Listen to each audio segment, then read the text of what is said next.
ദേശീയപാത 183 മുണ്ടക്കയ 35 മൈലിനും പുല്ലിപ്പാറയ്ക്കുമിടയിൽ റോഡിന്റെ വശങ്ങളിലെ കട്ടിംഗ് വാഹനയാത്രക്കാർക്ക് വലിയ ഭീഷണിയാകുന്നു. റോഡ് പുനരുദ്ധാരണത്തിന് ശേഷം വശങ്ങൾ ടാർ ചെയ്യുകയോ ഐറിഷ് ഓടകൾ നിർമ്മിക്കാത്തതോ മൂലം അപകടാവസ്ഥയ്ക്ക് കാരണമാകുന്നത്. പാതയുടെ വശങ്ങളിൽ പ്രധാന ജംഗ്ഷനിൽ മാത്രം ഐറിഷ് ഓടയുടെ നിർമ്മാണം നടത്തിയിരിക്കുന്നത്. ഓടകളുടെ അഭാവം മൂലം മഴക്കാലത്ത് വെള്ളം കുത്തിയൊഴുകി റോഡിന്റെ മിക്ക ഇടങ്ങളിലും റോഡിലെ ടാറിംഗ് വിട്ടുമാറി വലിയ രീതിയിൽ കട്ടിംഗ് ആണ് രൂപപ്പെട്ടിരിക്കുന്നത്.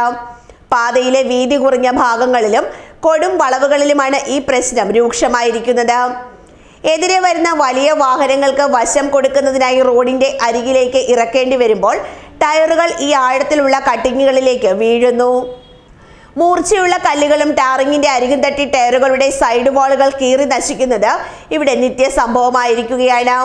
അന്യ സംസ്ഥാനങ്ങളിൽ നിന്നുള്ള ശബരിമല തീർത്ഥാടക വാഹനങ്ങളും വിനോദസഞ്ചാരികളുടെ വാഹനങ്ങളുമാണ് കൂടുതലും കുഴിയിൽ ചാടി അപകടത്തിൽപ്പെടുന്നത്. ഒരു മാസത്തിനിടെ 30ഓളം വാഹനമാണ് കട്ടിങ്ങിൽ ചാടി ടയറുകളും ഡിസ്കുകളും ഇത്തരത്തിൽ നശിച്ചതിനെ തുടർന്ന് എത്തിയതെന്നും കട്ടിങ്ങിൽ ചാടി അലൈവിൽ ഉൾപ്പെടെ പൂർണ്ണമായും പൊട്ടിപ്പോയിട്ടുണ്ടെന്നും മുണ്ടക്കയത്തെ ടയർ വ്യാപാരി പറഞ്ഞു.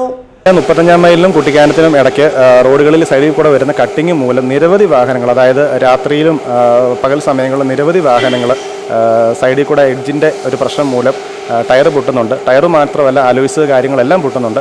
ഇപ്പം നിലവിൽ നമ്മൾ ഏകദേശം ഒരു ദിവസം തന്നെ 1-2 വണ്ടികൾ വരെ നമുക്ക് വരുന്നുണ്ട്. അപ്പോൾ റോഡിലെ ഒന്ന് വീതി കുറവും പിന്നെ സൈഡിൽ കൂടെ ഭീമമായിട്ട് വരുന്ന കുഴികൾ, അത് വെള്ളം ഒഴുകി പോകാനുള്ള ആ ഒരു കുഴിയെന്നുള്ള രീതിയിൽ സൈഡിൽ കൂടെ നല്ലൊരു കുഴിയുണ്ട്. പക്ഷേ ആ ഒരു കുഴിയിൽ ഒത്തിരി വാഹനങ്ങൾ വീണ് സൈഡ് ഇതായി ടയർ പൊട്ടുന്നുണ്ട്.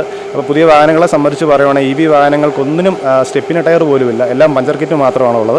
അപ്പം രാത്രിയിലൊക്കെ ഒത്തിരി കസ്റ്റമേഴ്സിനും അങ്ങനെ ടയർ പൊട്ടിയ കസ്റ്റമേഴ്സിനും ഒത്തിരി ബുദ്ധിമുട്ട് വരുന്നുണ്ട്. അതുപോലെ തന്നെ ഇപ്പോൾ ശബരിമല സീസൺ ആയതിൻ്റെ മൂലം അന്യ സംസ്ഥാനത്ത് കുറേ വാഹനങ്ങൾ വരുന്നുണ്ട്. അവരാണ് ഏറ്റവും കൂടുതൽ ഈ ബുദ്ധിമുട്ട് അനുഭവപ്പെടുന്നത്. കാരണം എന്ന് വെച്ചാൽ ഏകദേശം നമ്മുടെ തമിഴ്നാട് ഭാഗത്തുനിന്ന് വന്നു കഴിഞ്ഞ് കുട്ടിക്കാനം വരെയുള്ള റോഡുകളിൽ അത്രയും വീതിയുള്ള റോഡിൽ കൂടെ വന്ന് ഈ ചെറിയ റോഡിലോട്ട് വരുമ്പോൾ, അതുപോലെ തന്നെ സൈഡിൽ കൂടെ അടുത്ത് മറ്റു വാഹനങ്ങൾ വരുമ്പോൾ സൈഡിലൊരു ഗ്യാപ്പ് കൊടുക്കാൻ നേരത്തൊക്കെ ഇതുപോലെ തന്നെ കല്ലടിച്ച് പൊട്ടാനും സൈഡിൽ കൂടെ ആ ഒരു ഓടയിൽ വീണ ടയർ പൊട്ടാനും ഒക്കെ ചാൻസ് കൂടുതലാണ്. കല്ലടിച്ച് പൊട്ടിയ അല്ലെങ്കിൽ സൈഡിലെ എഡ്ജിൽ വീണ കട്ടിങ്ങിൽ നിന്ന് വീണ പൊട്ടിയ ആൾക്കാർ നമ്മളെ നിരന്തരം രാത്രി വിളിക്കുന്നുണ്ട്. നമ്മൾ പോയി കാര്യങ്ങളൊക്കെ ചെയ്ത് ടയർ റീപ്ലേസ് ചെയ്ത് കൊടുക്കുകയൊക്കെ ചെയ്യുന്നുണ്ട്. എന്നാൽ പോലും അവർക്കുണ്ടാകുന്ന ഒരു ബുദ്ധിമുട്ട് കഴിഞ്ഞ ദിവസങ്ങളൊക്കെയാണ് കുഞ്ഞുങ്ങളായിട്ട് വന്ന ആൾക്കാർക്ക് ഒരു ബുദ്ധിമുട്ടുണ്ടാകുന്നുണ്ട്. കാരണം അത്രയും നേരം ഏകദേശം നമ്മളെ ആക്സസ് ചെയ്യാൻ വേണ്ടി തന്നെ 2-3 മണിക്കൂർ എടുക്കുന്നുണ്ട്. അതുപോലെ തന്നെ അവിടെ റേഞ്ച് ഇല്ലാത്ത ഇഷ്യൂ ഉണ്ട്.